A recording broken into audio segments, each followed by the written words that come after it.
जो एक कपटपूर्ण खेल में अपनी सारी संपत्ति, अपना राज्य और यहाँ तक कि अपनी पत्नी द्रौपदी को भी हारने के बाद पांडवों के लिए अब हस्तिनापुर में रहना संभव नहीं था। दुर्योधन और कौरवों के अपमानजनक व्यवहार और धृतराष्ट्र की कमजोर इच्छा शक्ति ने पांडवों के पास वनवास के कठोर जीवन को स्वीकार करने के अलावा कोई विकल्प नहीं छोड़ा था।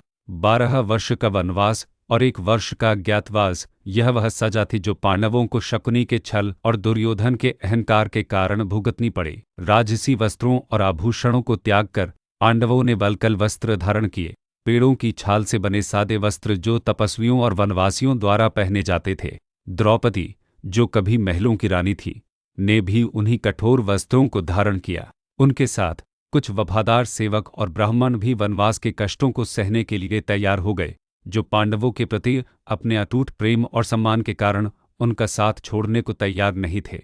हस्तिनापुर से पांडवों का वन की ओर प्रस्थान एक अत्यंत हृदयविदारक दृश्य था। नगरवासी, जो पांडवों को उनके न्याय और धर्मपरायणता के लिए प्यार करते थे, गहरे शोक में डूबे हुए थे। उनकी आंखों से आंसू बह रहे थे और वे चुपचाप अपने प्रिय राजाओं को जाते हुए देख रहे थे।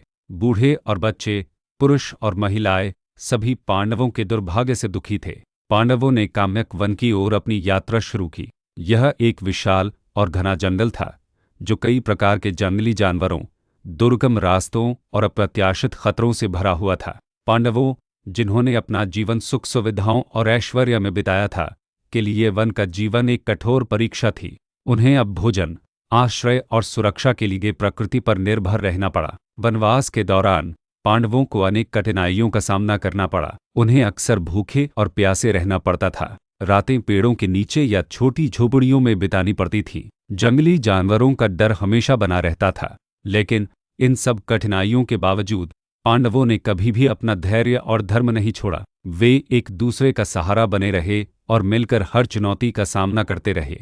द्रौपदी, जिन्होंने महलों में दासी का भी काम नहीं किया था, ने वनवास की सभी कठिनाइयों को चुपचाप सहा। उन्होंने कभी भी शिकायत नहीं की और हमेशा अपने पतियों की सेवा में तत्पर रही। उनकी सहनशीलता और दृढ़ इच्छा शक्ति पांडवों के लिए प्रेरणा का स्रोत बनी रही।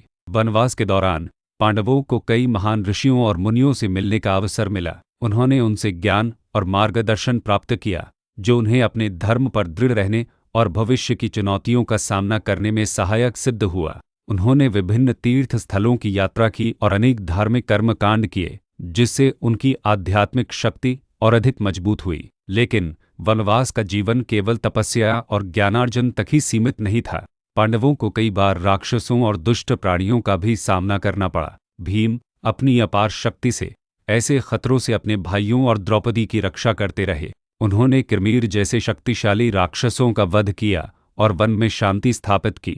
वनवास की अवधि में पांडवों के मन में कौरवों के प्रति अन्याय और अपमान का भाव धीरे धीरे गहरा होता गया। द्रौपदी के चीरहरण की याद उन्हें हर पल कचोटती थी। उन्होंने उस अपमान का बदला लेने का संकल्प लिया और अपने भविष्य के लिए एक कठोर योजना बनाने लगे। उनका यह वनवास केवल एक सजा नहीं था, बल्कि यह भविष्य के युद्ध की तैयारी का भी एक महत्वपूर्ण चरण था। इस दौरान उन्होंने अपनी शारीरिक और मानसिक शक्ति को और अधिक मजबूत किया और धर्म के मार्ग पर अपने विश्वास को अटूट बनाए रखा। 12 वर्ष का वनवास अंततः समाप्त हुआ। पांडवों ने अपने संकल्प को और मजबूत किया और अज्ञातवास की कठिन परीक्षा के लिए तैयार हो गए, यह जानते हुए कि यह उनके भविष्य के लिए एक और महत्वपूर्ण मोड़ साबित होगा। वनवास का यह काल पांडवों के जीवन का एक महत्वपूर्ण अध्याय था, जिसने उन्हें त्याग, सहनशीलता और धर्म के महत्व को गहराई से समझाया।